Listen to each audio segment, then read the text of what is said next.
बाप दादा, आप सब कुमारियों पर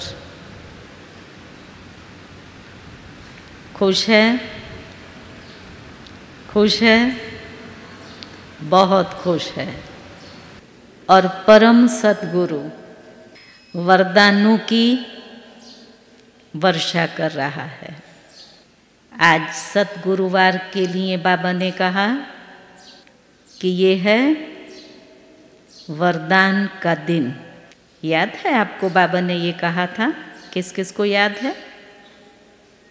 अच्छा, अब उस याद को स्वरूप में लाया, चिंतन चला कि आज तो मुझे इस वरदानी दिन का पूरा पूरा लाभ लेना है।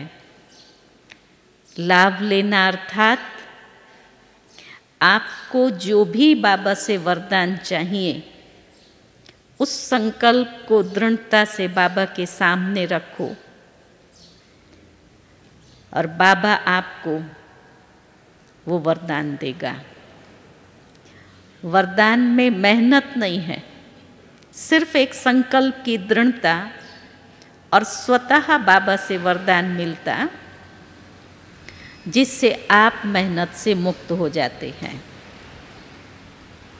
तो केवल हमने आज बाबा को जो कहा वो याद रखा, या हमें ये संकल्प चला कि जब बाबा ने आज के दिन को कहा है तो मैं बाबा से वरदान लेकर के रहूंगी? किसी को चला चिंतन? हाथ खड़ा करेंगे। अच्छा, कुछ एक को चला, ठीक है। बाकी अभी हमारे पास शाम तक का समय है और शाम को आज आप सबको बाप दादा को लेटर भी लिखना है ना, तो आप लिखेंगे और अपने आप को वरदानी मूर्त बनाएंगे। आज का विषय है स्वरक्षा द्वारा स्वरक्षा का आधार रूहानियत और दिव्यता। लौकिक दुनिया के अंदर महिला सुरक्षा के लिए बहुत जागृति है। सरकार ने भी बहुत सारे कायदे कानून जो महिलाओं की फेवर में बनाए हैं और कई सारे ऐसे इंस्ट्रक्शंस फ़ोन, मोबाइल, टीवी इन पर देते रहते हैं कि यदि आप टैक्सी में बैठते हैं तो पहले टैक्सी का नंबर नोट करके इस नंबर पर आप SMS कर दो और फिर अगर आपको आवश्यकता पड़े तो केवल आप वो नंबर दबाएंगे तो आपको मदद मिल जाएगी। कई प्रकार के कानून बने हुए हैं, लेकिन हमारे बाबा ने सुरक्षा नहीं, सुरक्षा को क्या कहा? स्वरक्षा।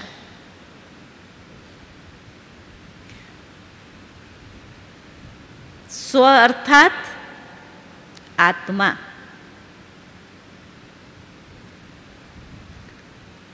जब हम उस आत्मिक स्वरूप में स्थित हैं तब ऑटोमेटिक हमारी वो स्थिति सुरक्षा कवच का कार्य करती है।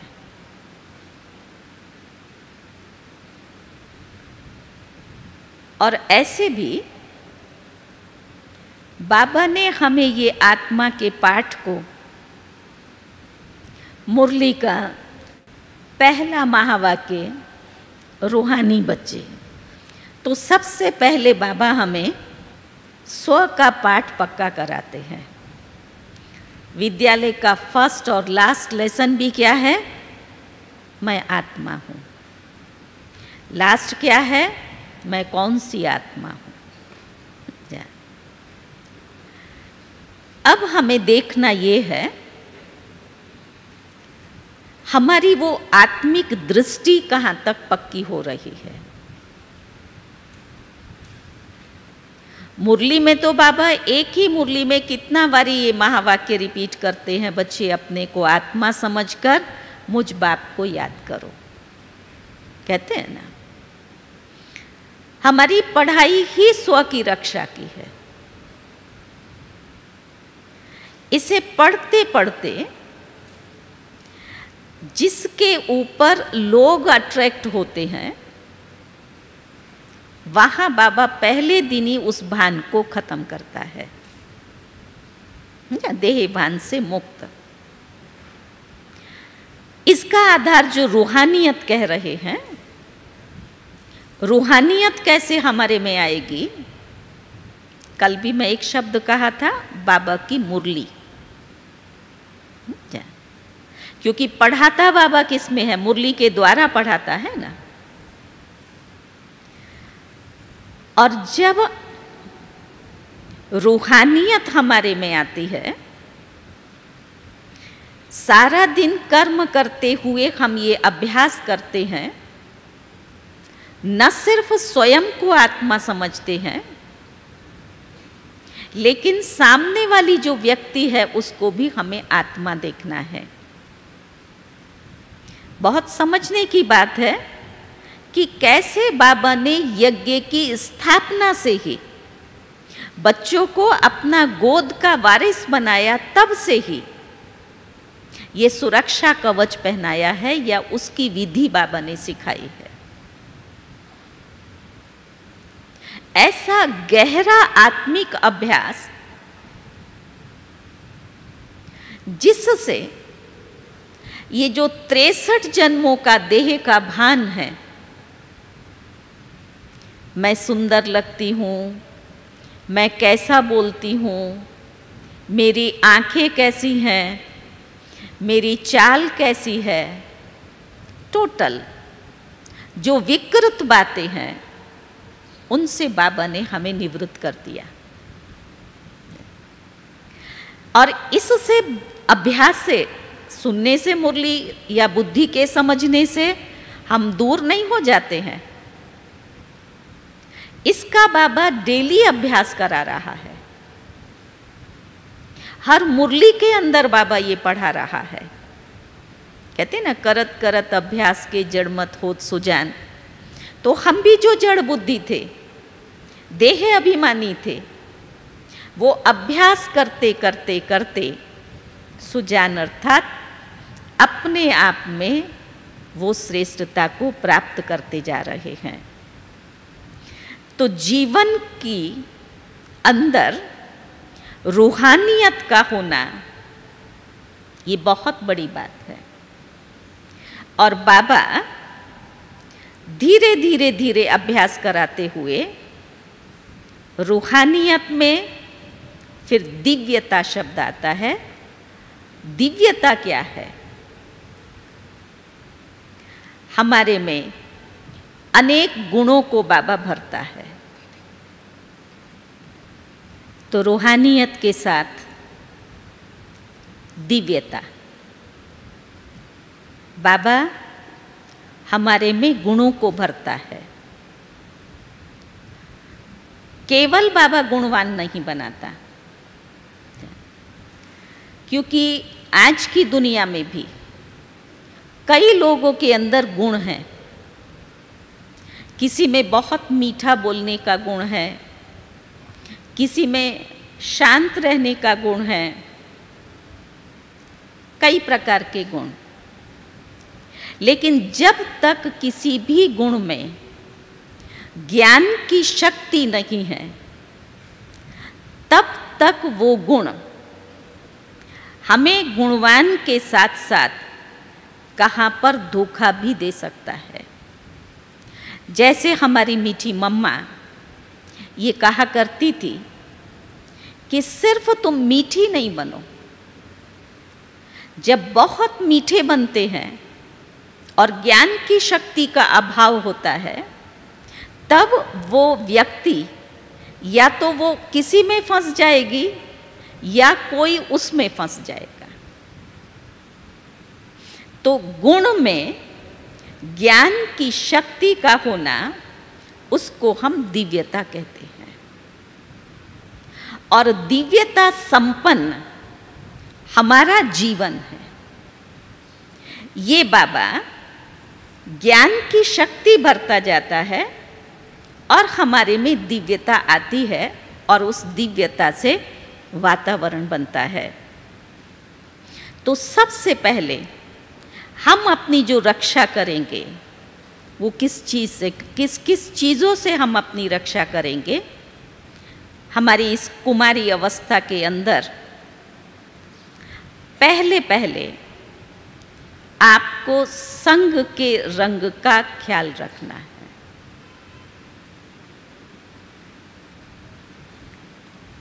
क्योंकि ये वो अवस्था है जो बहुत जल्दी किसी के भी संग के रंग में आ जाती है, उनका प्रभाव हमारे पर पड़ जाता है। भले हमारी भावनाएं श्रेष्ठ हैं, हम अपने जीवन को ऊंच बनाना चाहते हैं, लेकिन कोई ऐसा संग जो हमारी इन श्रेष्ठ भावनाओं से हमें वंचित कर देता है। और जिस समय हम किसी के संग में जाते हैं, तब वो संग हमें बड़ा अच्छा और सुखदायी लगता है और हमें ये महसूस होता है कि नहीं, इससे मेरी प्रगति होगी, इससे मैं ये अच्छा सीख सकती हूँ, इससे मैं ऐसा अच्छा बन सकती हूँ। तो वो संग हमें खींचता है।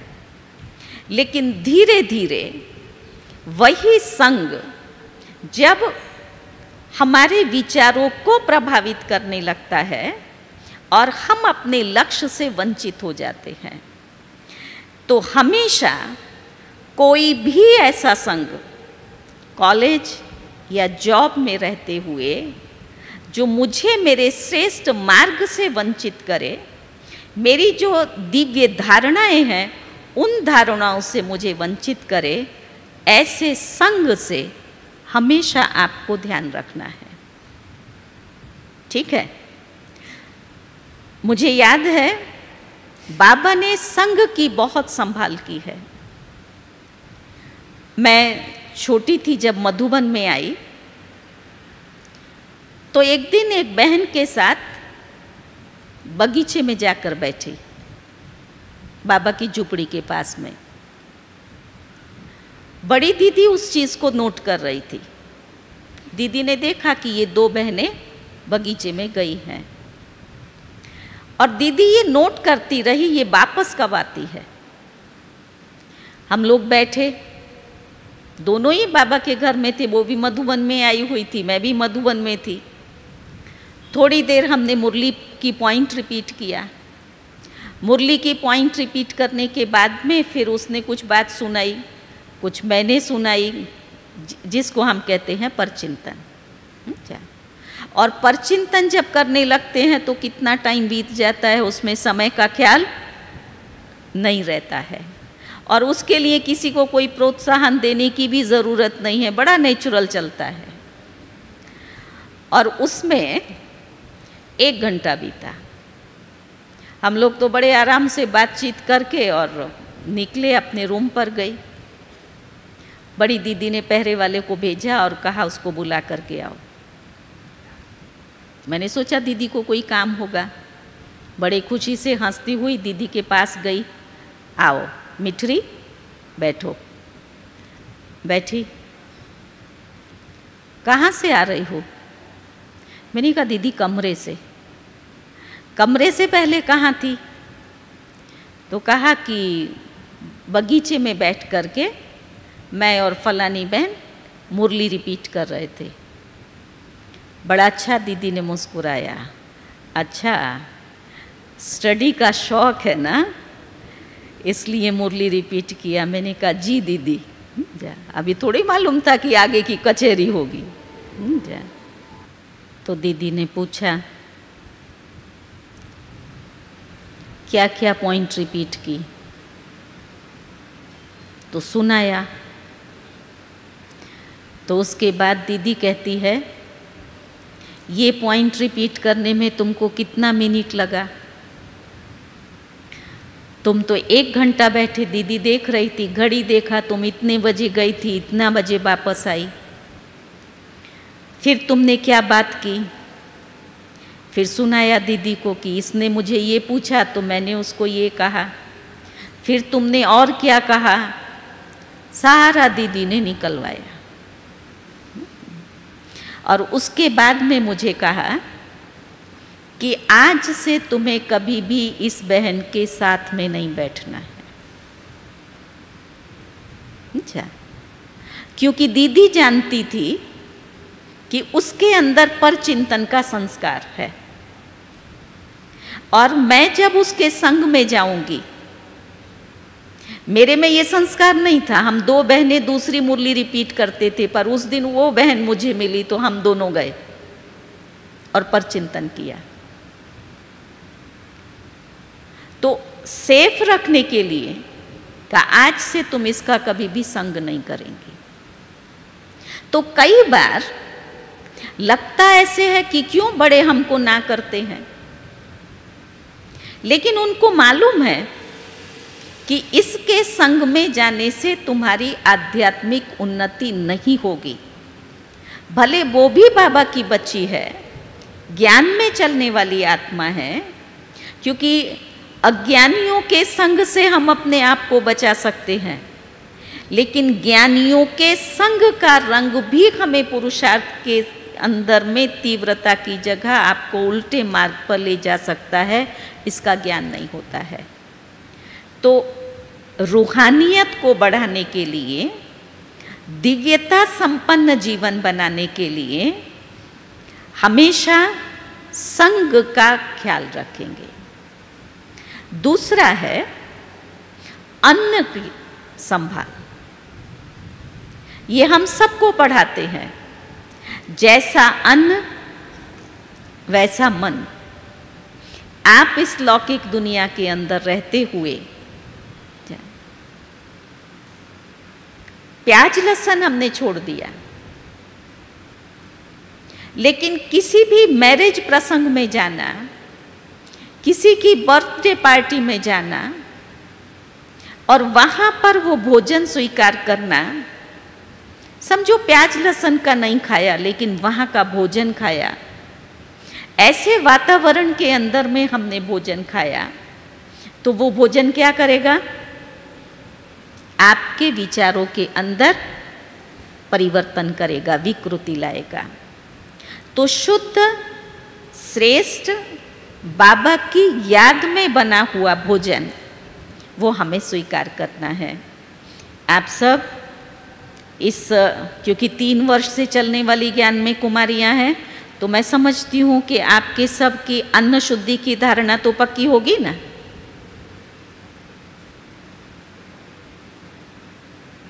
सबकी पक्की है, कोई भी बाहर का अन्न नहीं लेते हैं। अच्छा, अब इस अन्न से तो हमने परहेज कर ली। अब बाबा कहता है आध्यात्मिक उन्नति के लिए बुद्धि का जो खुराक है संकल्प है। अगर हमें व्यर्थ संकल्प चलते हैं, नेगेटिव संकल्प चलते हैं, जिन संकल्पों से आपकी आंतरिक ऊर्जा नष्ट हो रही है,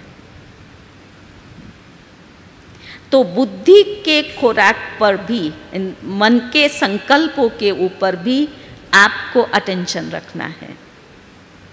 क्योंकि बाबा ने कहा जैसे तली हुई चीज़ें बड़ी अच्छी लगती हैं और वो तली हुई चीज़ें क्या करती हैं? मोटापा बढ़ाती हैं, और उस मोटापे के कारण से चलना और करना मुश्किल लगता है।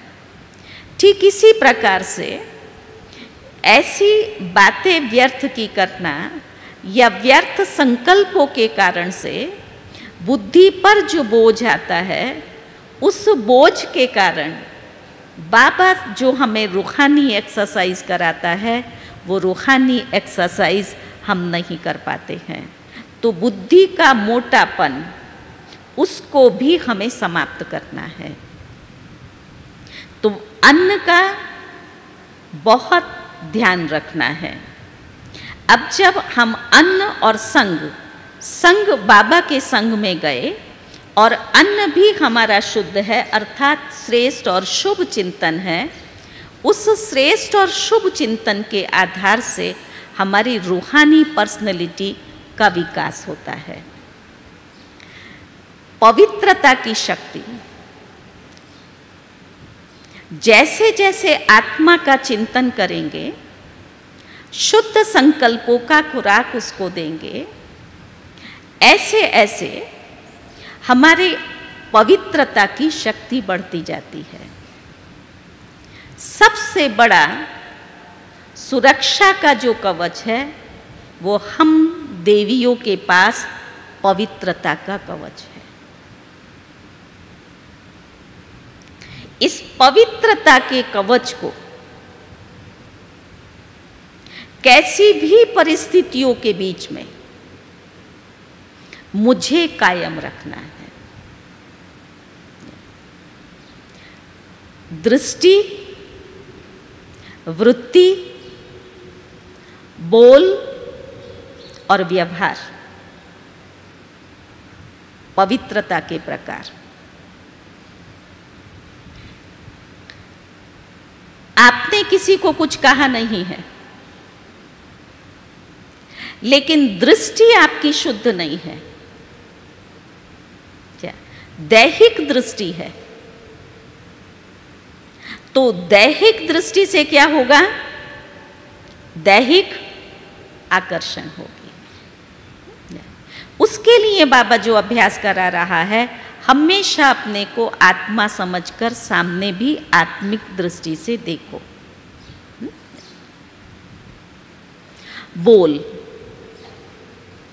बोल में मधुरता है, मिठास है, लेकिन कई बार हम इस रीति से बोलते हैं, बोल मैं इस व्यक्ति को रही हूं, लेकिन ध्यान मेरा उस व्यक्ति में है कि मेरी बात ये सुने। बहुत ध्यान से इस बात को समझना, ये सूक्ष्म पवित्रता। बात आपस में कर रहे हैं, लेकिन ध्यान मेरा उस व्यक्ति तक है कि ये बात मेरी ये सुने। तो बोल के द्वारा जिस व्यक्ति को हमने अपने में अट्रैक्ट किया, वो क्या है? अपवित्रता है। शुद्ध बोल है, लेकिन उस व्यक्ति को बोल से हम अट्रैक्ट कर रहे हैं। बात यहाँ करते हैं, लेकिन उसको पता पड़े, वो मेरी बात सुने, उसको उसमें रस आए, तो ये भी एक सूक्ष्म अपवित्रता है। तो मन से, दृष्टि से, बोल से और कर्म से हर प्रकार की पवित्रता हमको अपने में धारण करनी है। एक एग्जाम्पल, बहुत अच्छी भोजन की एक थाली है और उस भोजन की थाली को एक कुत्ता आकर के सूंघ लेता है। आप उस भोजन को खाएंगे? कुत्ते ने खाया नहीं है, जूठा नहीं किया है, लेकिन सिर्फ उसको सूंघ लिया है। खाएंगे? यूज करेंगे? नहीं। क्यों? क्योंकि कुत्ते ने उसको सूंघा, उस भोजन को हम स्वीकार नहीं कर सकते। ऐसे ही मेरी वृत्ति ने अगर सामने वाले को टच किया वृत्ति से, तो बाबा उस पुष्प को स्वीकार नहीं कर सकता है।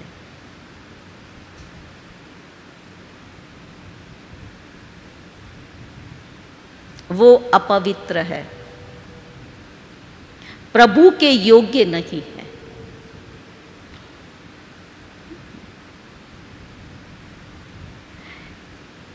इतनी गहरी धारणा बाबा हम बच्चों से चाहता है। संकल्प में भी किसी के प्रति आकर्षण न हो। मेरा तो एक शिव बाबा, दूसरा न कोई। जैसे मीरा थी, तो मीरा के पास भगवान नहीं था, लेकिन मीरा को उसके अंदर अटूट विश्वास था, बस मेरा तो गिरधर गोपाल, दूसरा ना कोई। तो भी उसके प्रति उसको इतना प्यार था। और बाबा तो हम सब बच्चों के सन्मुख है, बहुत प्यार से बाबा हमें पढ़ा रहा है, बाबा हमें पालना दे रहा है, हर कर्म बाबा हमें सिखा रहा है। तब हम कहते हैं मेरा तो शिव बाबा एक, दूसरा ना कोई। इतनी सूक्ष्म और गहरी धारणा मेरे मन के अंदर एक बाबा के सिवाय दूसरा किसी का भी स्थान न हो। मैं बाबा की वो सच्ची सच्ची पवित्र योगिन आत्मा हूँ। ऐसी अपनी पवित्रता की शक्ति को बढ़ाओ, और पवित्रता में वो बल है जो चाहे वो आप उससे प्राप्त कर सकती हो। हर परिस्थिति में पवित्रता का बल आपका रक्षण करेगा। मीरा को जहर का प्याला भेजा, जहर क्या हो गया? अमृत बन गया। जादू नहीं है, लेकिन उसकी पॉजिटिविटी और प्यूरिटी के जो वाइब्रेशंस थे, उसने उस पॉइजन को अमृत में बदल दिया। इतनी ताकत थी। और ये माला फूलों की शैया बन गई। किस आधार से? पवित्रता के आधार से। तो जब उस भक्तिन मीरा की ये अटूट एक साधना, एक लगन, उसको पवित्र बना करके हर परिस्थिति में उसकी रक्षा की, तो हम सब कौन हैं? हम तो सच्ची सच्ची बाबा की योगिन बच्चियां हैं। तो हमेशा अपने इस पवित्रता के कवच को पहनकर रखना है। कोई कहाँ पर व्यक्ति नहीं पहुंच सकता है, लेकिन आपका ये पवित्रता का कवच आपकी रक्षा करेगा। शुरू शुरू में यज्ञ की स्थापना में भी अनेक प्रकार के लोग आए, लेकिन सब बाबा ने ये भी कहा, उनसे उनको साक्षात्कार होता था और चले जाते थे। अंत में भी बाबा ने कहा है, इविल सोल्स भी आएंगी, बुरी वृत्ति वाले लोग भी आएंगे, लेकिन उन सब की वृत्ति को चेंज करने का जब आप अपने इस स्वरूप में बैठे होंगे, ऑटोमेटिक उनको आपसे काली का साक्षात्कार होगा और वो वापस चला जाएगा, आप पर वार नहीं कर सकेगा। तो पवित्रता हमारा सबसे बड़ा ये रक्षा कवच है। शुरू में एक सीनियर बहन, उन्होंने एक बार अपना अनुभव सुनाया। बोला मैं सेंटर पर थी, तब एक तांत्रिक आया और उस तांत्रिक को मालूम था कि ये ब्रह्मा कुमारियाँ योग जो कराती हैं तो खुली आंख से और सामने में दृष्टि देती हैं। और उस तांत्रिक के पास में ये विद्या थी कि जो उसके सामने दृष्टि दे तो वो दृष्टिपात करता था, अपने में उसको बांध लेता था। वो उसके पास विद्या थी। तो आकर के उसने बोला कि मैं आपसे योग सीखना चाहता हूँ। उन दिनों में बहनें इतनी नहीं होती थी।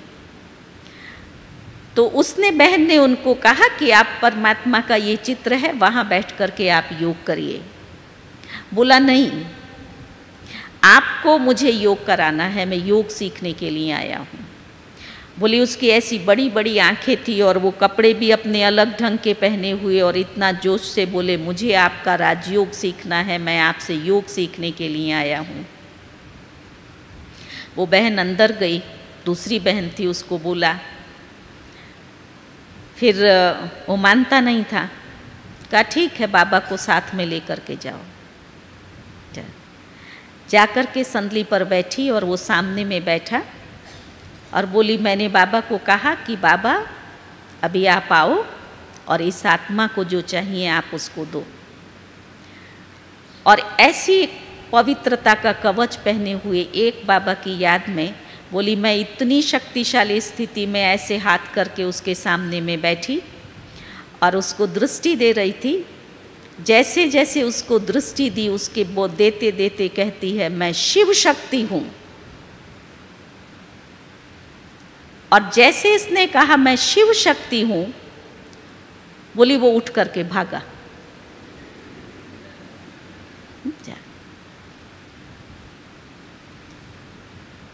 किसने रक्षा की? आपकी रक्षा किसने की? आपकी एकाग्रता, आपकी पवित्रता, जिससे बाबा की प्रेरणा को आप कैच कर सकी और आपके द्वारा बाबा उसको वो दे सका। तो बाबा की प्रेरणा को, बाबा की शक्तियों को कैच करने के लिए भी हमारी बुद्धि की वो एकाग्रता और पवित्रता चाहिए, जिस पवित्रता की शक्ति से आप कहाँ भी कैसी भी परिस्थिति में अपने आप को सेव कर सकती हैं। ठीक है, समझते हैं इस बात को?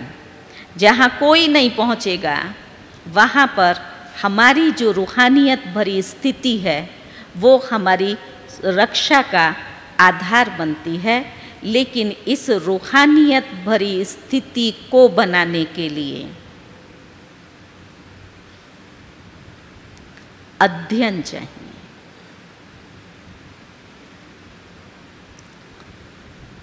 जो भी समय मिले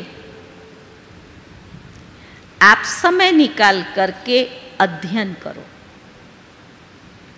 मनन और चिंतन करो। एक तो जो हम पढ़ते हैं उस पढ़ने के ऊपर में चिंतन चलता है। बाबा ने आज मुरली में ये कहा तो आपका चिंतन चलेगा, अध्ययन से चिंतन होता है।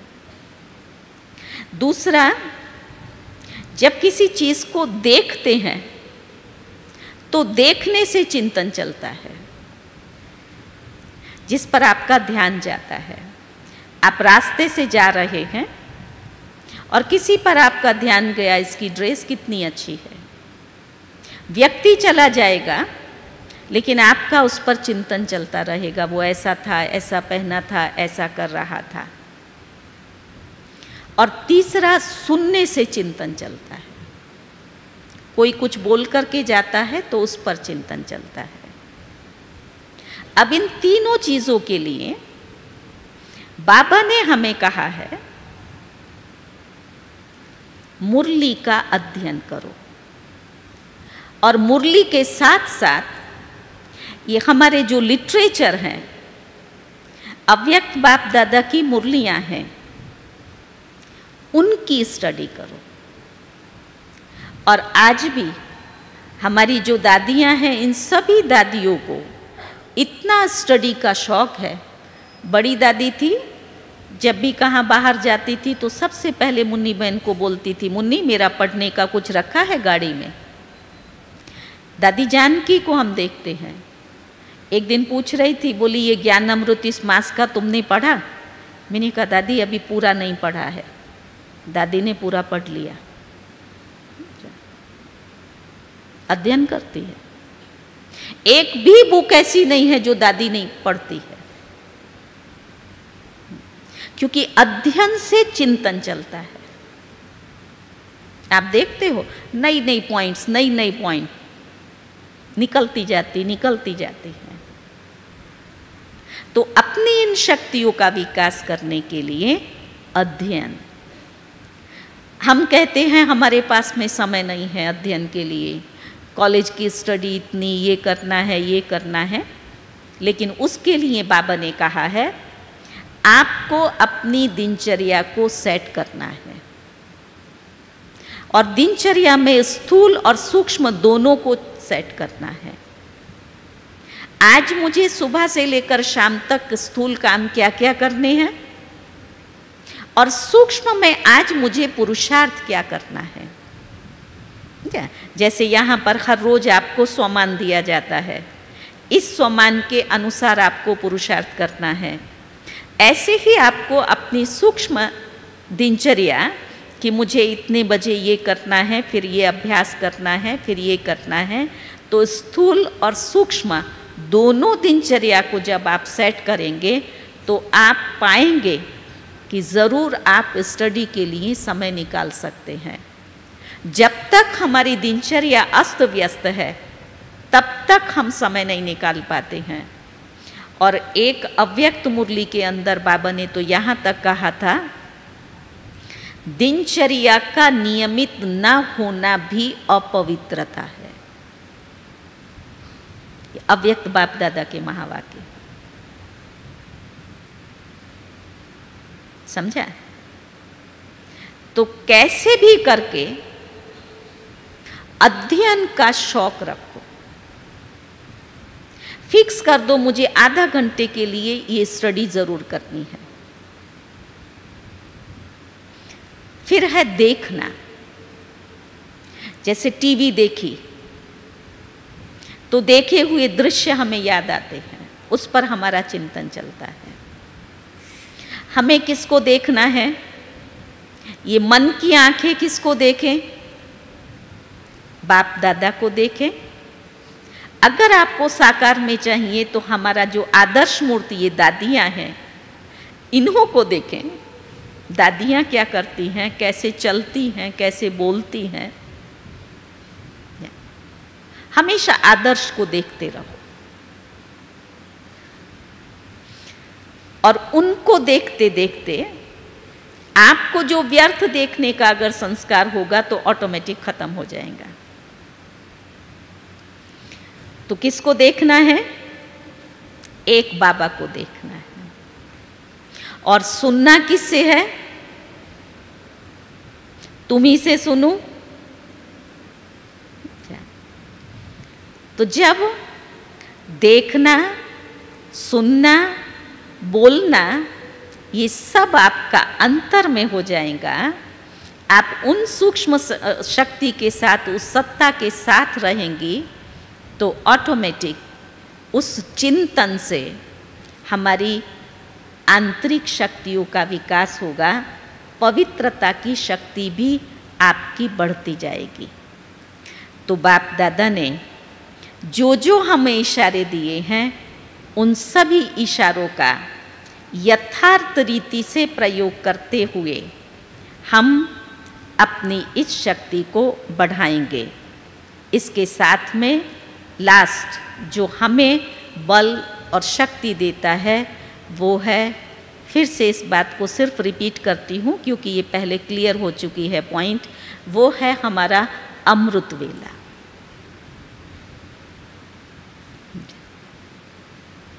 जिसमें हम ये सकाश बाबा से प्राप्त करते हैं और ऐसी शिव शक्तियां बन करके जो किसी की हिम्मत नहीं है आपके सामने देख सके। इंद्रियों की चंचलता समाप्त हो जाएगी तो स्व की रक्षा का कवच पहन करके आप बाहर निकलो। जब भी आप बाहर निकलो तब अपने आप को अव्यक्त फरिश्ता रूप की ड्रेस पहना करके और बाप दादा की छत्र छाया के नीचे मैं जा रही हूँ, ये दो संकल्प करके फिर आप घर से बाहर निकलो तो हमेशा आपको महसूस होगा कहाँ भी आप जा रहे हैं आप अकेले नहीं हैं, बाबा की छत्र छाया के नीचे हैं और आपकी जो ड्रेस है चमकीली ड्रेस, फरिश्ते की ड्रेस, वो आपका रक्षा कवच बन जाएगा। तो इस रीति से अभ्यास करते हुए आप अपनी स्थिति को श्रेष्ठ बना करके स्वयं की रक्षा कर सकते हैं। ओम शांति।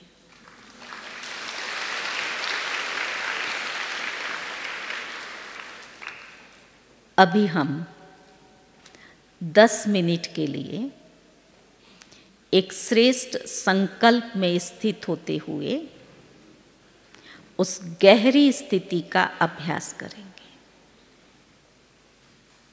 सभी सीधे बैठेंगे। प्रकृति आसन पर विराजमान होते हुए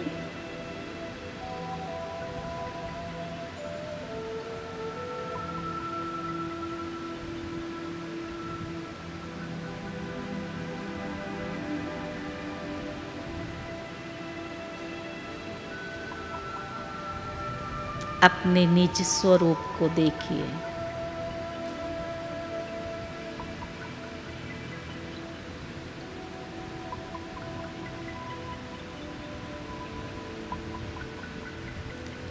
मैं पवित्र स्वरूप,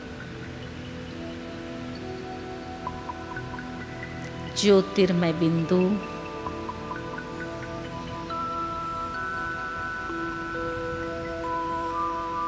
प्रकाश पुंज हूँ।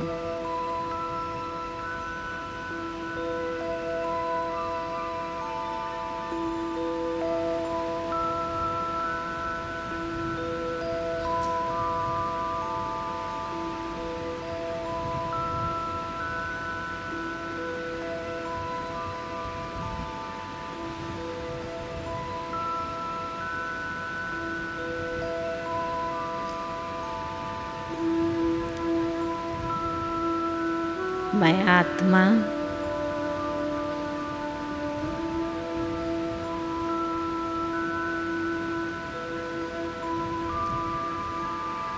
सर्व गुण और शक्तियों का पुंज हूँ।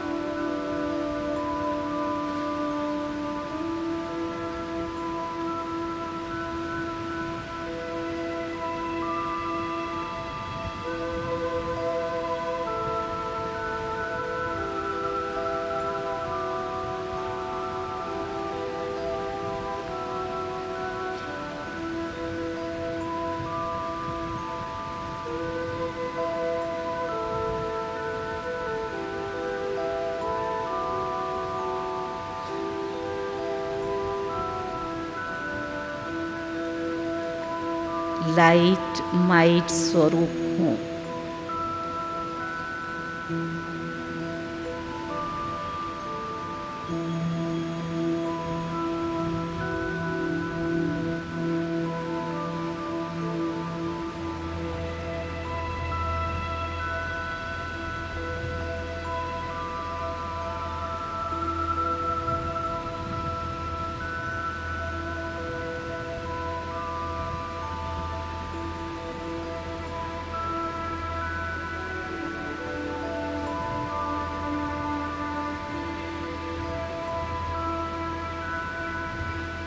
अब मैं आत्मा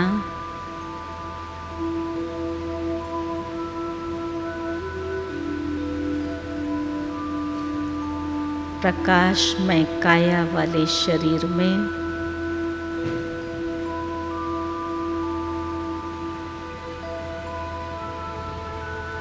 प्रवेश कर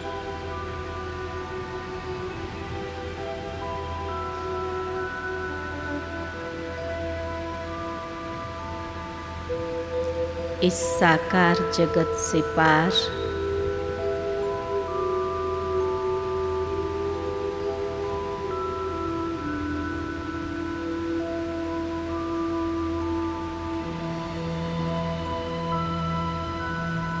सूर्य चांद तारागण से भी परे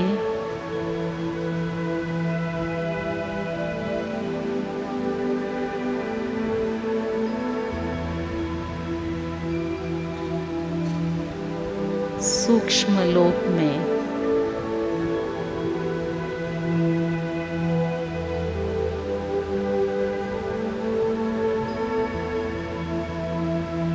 जहाँ सर्वत्र शांति और पवित्रता है,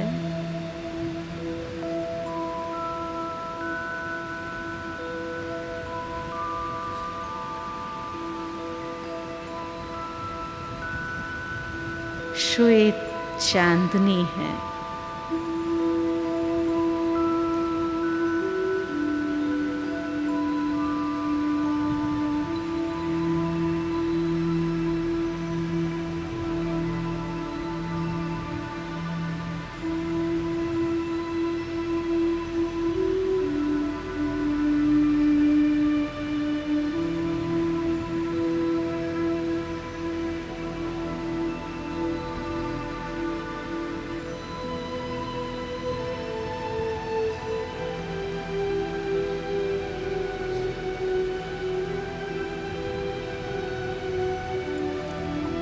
इस लाइट के देश में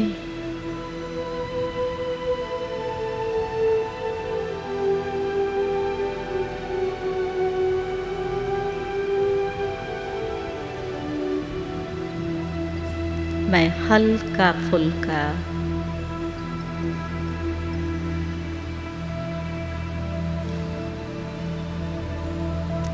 लाइट स्वरूप फरिश्ता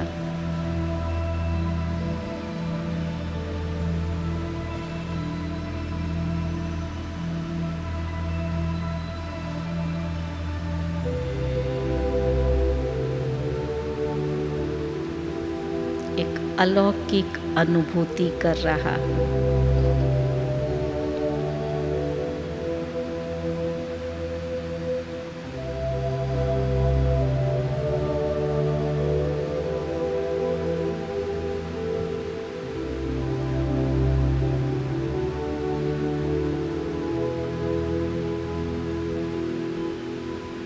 सामने से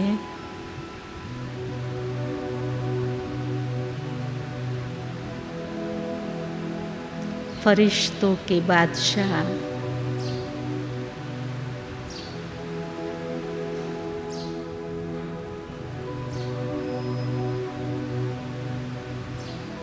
मुझ फरिश्ते की ओर खींचे आ रहे हैं।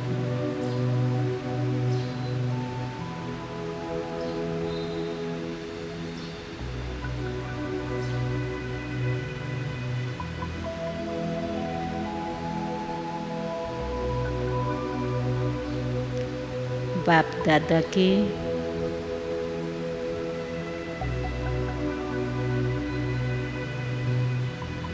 चारों ओर प्रकाश ही प्रकाश,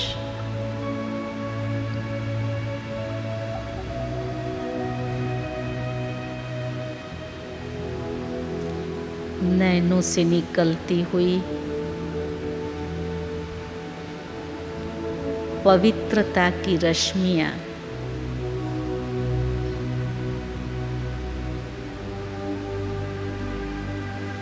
मुझ आत्मा में समा रही है।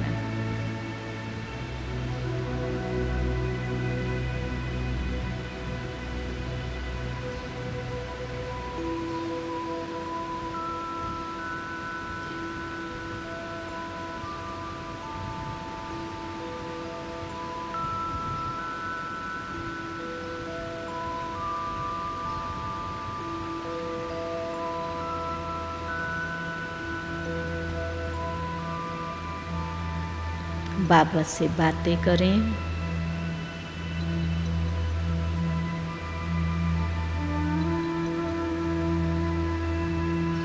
बाबा मैं आपकी योगिन बच्ची हूँ।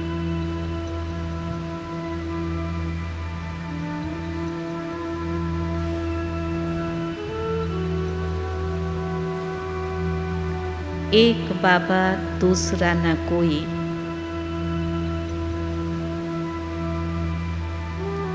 ऐसी श्रेष्ठ संकल्पधारी आत्मा हूँ।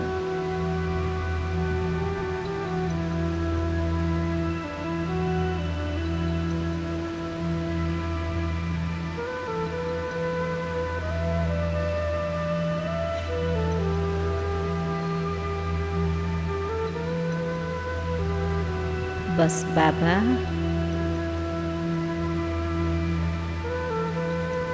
मैं पवित्रता का रक्षा कवच पहन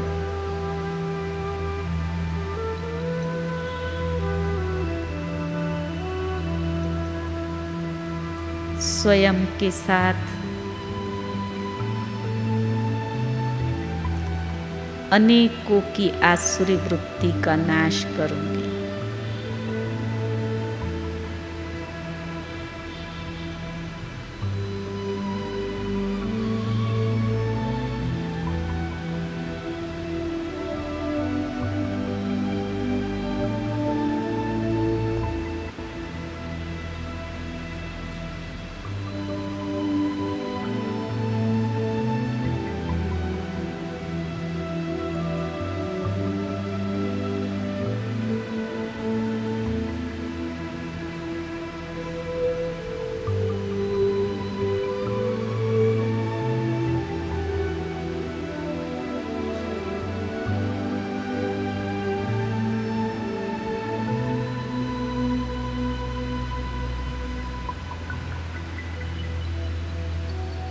जिगरी रूरिहान करिए।